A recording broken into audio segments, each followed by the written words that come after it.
Hello friends, welcome back to knowledge garden. આજના વિડીયોમાં આપણે ધોરણ 10 ગણિત પ્રકરણ 2 બહુપદી. આ બહુપદી છે ને આવ્યો મોસ્ટ આઈએમપી છે પરીક્ષાઓ માટે. વિભાગ બી અને વિભાગ સી ની અંદર એ પ્રશ્નો તમને પૂછાય છે અને પાયો કહેવાય છે ગણિતનો, કારણ કે બહુપદીની અંદર અવયવ આવે છે અને આ અવયવ ક્યારે પણ બેઠે બેઠા ચોપડીના નથી આવતા. આ વસ્તુ ખાસ ધ્યાન રાખજો. એટલા માટે જ ચોપડી સિવાયના પણ ઘણા બધા દાખલા એવા છે કે જે બોર્ડની પરીક્ષાની અંદર પૂછાઈ ગયા છે. તો જો એવા દાખલાની તમને પ્રેક્ટિસ કરવી હોય તો એન્ડ સ્ક્રીન ઉપર એનો વિડીયો મેં મોકલેલો છે, તો એ વિડીયો જરૂરથી જોજો. જેની અંદર અત્યાર સુધી બોર્ડની અંદર બહુપદીના કયા કયા દાખલા પૂછાડા છે, કેવા કેવા પ્રકારના દાખલા પૂછાડા છે, એ બધેનો જવાબ શીખે તમને પૂરી માહિતી મળશે અને તમારી તૈયારી અત્યારથી જ શરૂ થશે.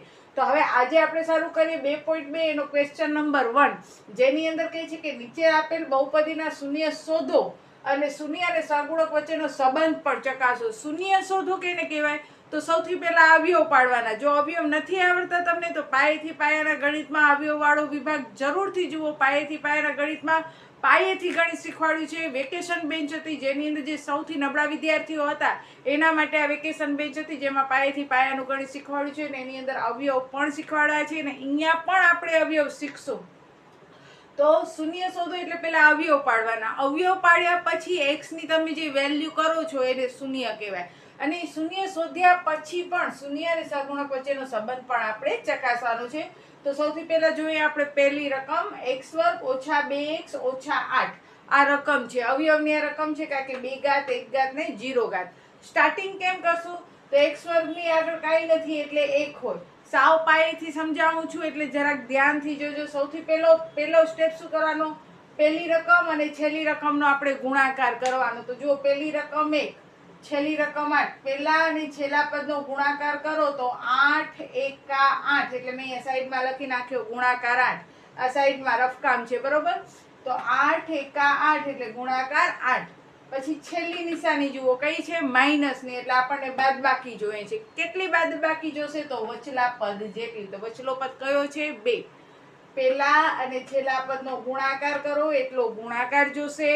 છેલ્લી નિશાની માઇનસની હોય તો બાદબાકી, છેલ્લી નિશાની પ્લસની હોય તો સરવાળો. કેટલો જોશે? તો વચલા પદ જેટલો જોશે. હવે પાડા, જે ખૂબ જ જરૂરી છે. જો પાડા ના આવડે તો અવયવ બિલકુલ ના આવડે. 20 એકા સુધી તો ઓછામાં ઓછા પાડા આવડવા જ જોઈએ. તો જેનો ગુણાકાર 8 થાય ને બાદબાકી 2 થાય એવો પાડો. તો ગુણાકાર 8 અને બાદબાકી 2 થાય એવો પાડો કયો છે? તો 4 દુ 8. ગુણાકાર 8 થયો. હવે આને આજ આંકડાની બાદબાકી 2 થવી જોઈએ. તો 4 માંથી 2 જાય તો બાદબાકી 2 થાય છે. બસ આ જ વસ્તુ તમારે શોધવાની છે કે જેનો ગુણાકાર 8 ને બાદબાકી 2 થવી જોઈએ. પાડો ઈ નહીં જોવો જોઈએ. 4 દુ 8 ને 4 માંથી 2 જાય તો 2. જેનો ગુણાકાર 8 થાય છે એ જ અંકોની બાદબાકી કેટલી થવી જોઈએ? 2. ઈ અંક મળી ગયો તમને એટલે પેલો પદ જેમ છે તેમ, છેલ્લો પદ નિશાની શીખે જેમ છે તેમ. પેલો પદ જેમ છે તેમ, છેલ્લો પદ નિશાની શીખે જેમ છે તેમ. વચમાં લગાડી નાખો 4x અને 2x. આ x વાળો વચલો પદ છે એટલે 4x અને 2x. 4 અને 2 થી ભાગ આલ્યા એટલે 4x અને 2x. પછી જોવાનું કે ભાઈ હવે પહેલી નિશાની કઈ છે? માઇનસની. તો આ બંનેમાંથી જે મોટા હોય એને એકવાર માઇનસ આપી દો. તો બંનેમાંથી મોટા 4 છે, 4 ને માઇનસ આપી દીધા. અહીંયા -2 કરવાતા તો -4 માંથી +2 જાય તો માઇનસ રહે. જેને માઇનસ પ્લસમાં ભૂલ પડતી હોય એને વિચારવાનું કે -2 એટલે મારે 2 ખોવાના હતા. મોટા પદ આગળ મેં માઇનસની નિશાની આપી તો હું 4 ખોયાવી, 2 પાછા લઈ આવો એટલે પ્લસ. આટલું થઈ ગયા પછી બબ્બેની જોડી બનાવો. આ બબ્બેની જોડી, એમાંથી કોમન કાઢો. જો કોમન કાઢતા જે વિદ્યાર્થીને ના આવડતું હોય તો અહીંયા હું કોમન કાઢીને દેખાડું છું. x² એટલે x ગુણ્યા x અને 4x એટલે 4 ગુણ્યા x, કારણ કે 4 ના ભાગ નથી પાડ્યા, અહીંયા કઈ આંકડો છે નહીં એટલે. બંનેમાં સરખું સરખું શું છે? x. એને કાઢી નાખો બહાર કૌંસની. હવે કૌંસની અંદર શું રહી ગયો? x - 4.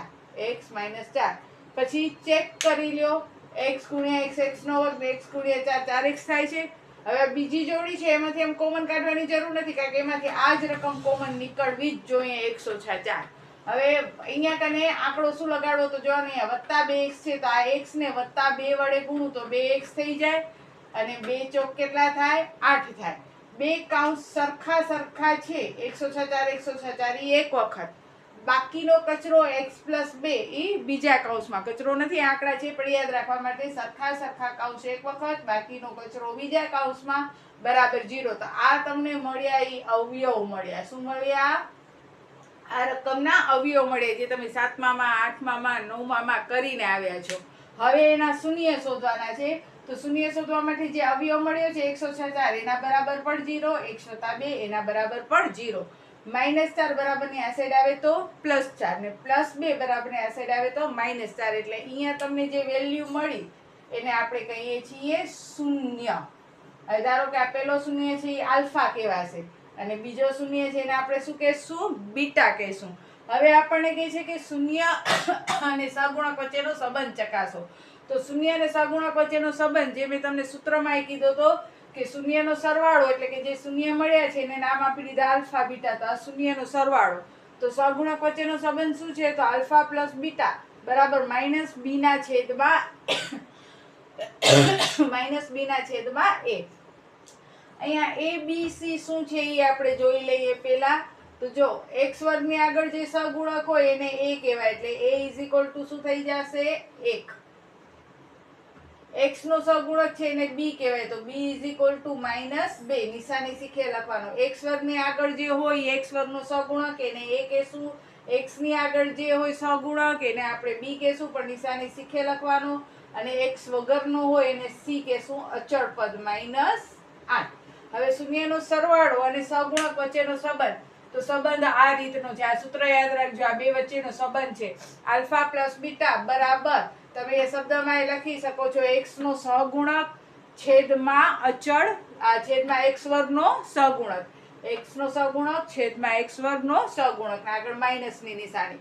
પણ આવું બધું લેક્ચર લખવા કરતા સૂત્ર પ્રમાણે આપણે કરીએ તો આલ્ફા પ્લસ બીટા એટલે કે આ શૂન્યનો સરવાળો અને એનું સૂત્ર શું થાય? -b ના છેદમાં a. આ મેઇન સૂત્ર યાદ રાખવાનો છે. જ્યારે પણ તમને શૂન્ય શોધો અને તેના સહગુણક વચ્ચેનો સંબંધ ચેક કરવાનો કે ત્યારે આ બે સૂત્ર છે યાદ રાખવાના. શૂન્યનો સરવાળો એટલે -b ના છેદમાં a. હવે શૂન્ય કયા આવ્યા છે? 4 અને -2. તો જો આલ્ફા એટલે 4 વત્તા બીટા એટલે -2. હવે એના બરાબર -b ના છેદમાં a. તો -b એટલે કેટલા થાય? -2 થાય. તો એક તો સૂત્રનો માઇનસ પછી b એટલે પણ કેટલા છે? -2 છે. બરોબર? એક સૂત્રનો માઇનસ છે અને એક b ની વેલ્યુ -2 છે અને છેદમાં a.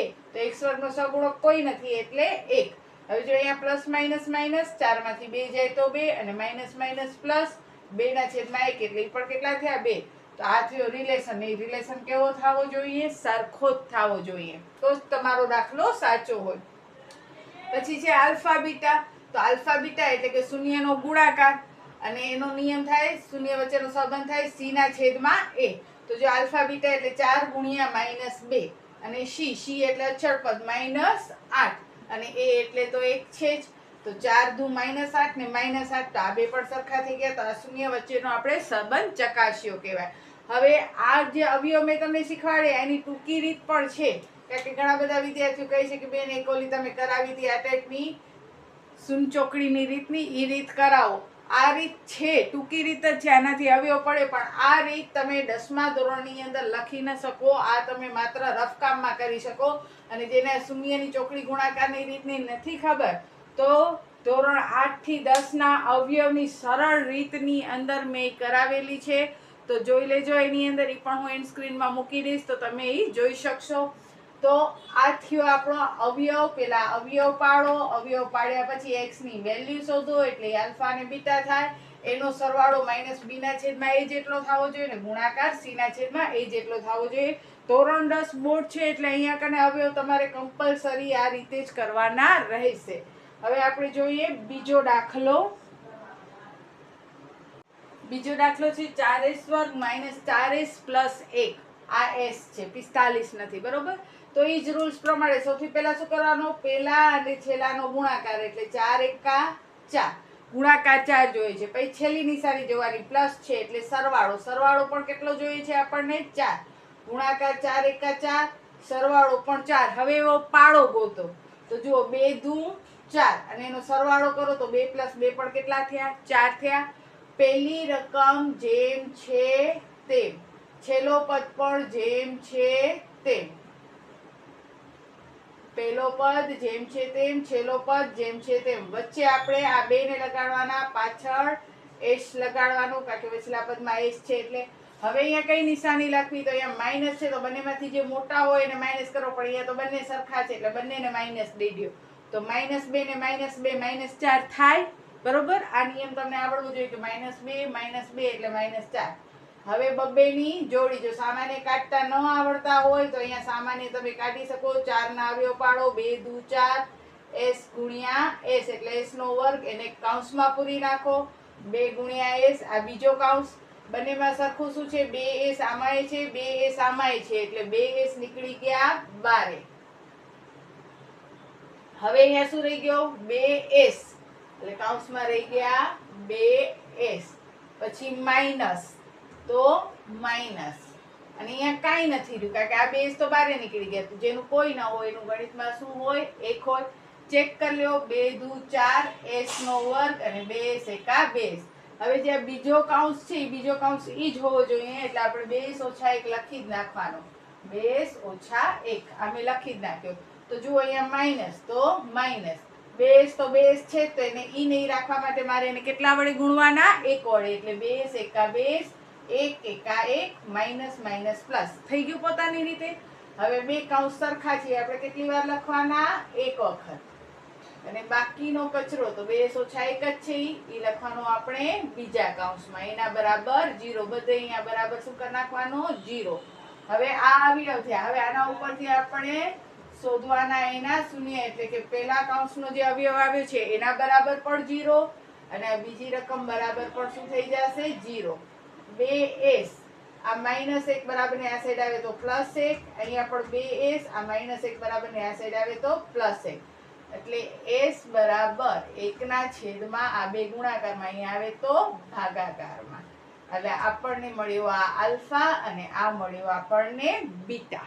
બે શૂન્ય મળી ગયા. હવે આપણે શૂન્ય અને સહગુણક વચ્ચેનો સંબંધ ચેક કરશું. તો આલ્ફા પ્લસ બીટા બરાબર -b ના છેદમાં a. તો આલ્ફા પણ 1/2 આવ્યો, બીટા પણ આપણો આવ્યો છે 1/2. માઇનસ, તો માઇનસ b. તો જુઓ b ની વેલ્યુ કેટલી છે? -4 અને a ની વેલ્યુ કેટલી છે? 4. હવે જો બે છેદ સરખા છે તો એ એક વખત લખાય. સાદું રૂપ આપીએ તો અપૂર્ણાંકવાળી રકમ હોય એમાં બે છેદ સરખા હોય તો એક વખત લખાય, ને 1 ને 1 2. અહીંયા કરે માઇનસ માઇનસ +4 છેદમાં 4. 2 2 ઉડી ગયા, આન્સર 1. 4 4 ઉડી ગયા, આન્સર 1. થઈ ગયા બે સરખા. હવે શૂન્યનો ગુણાકારનો સંબંધ ચકાસીએ. આલ્ફા બીટા બરાબર c ના છેદમાં a, આ ગુણાકારનો સંબંધ.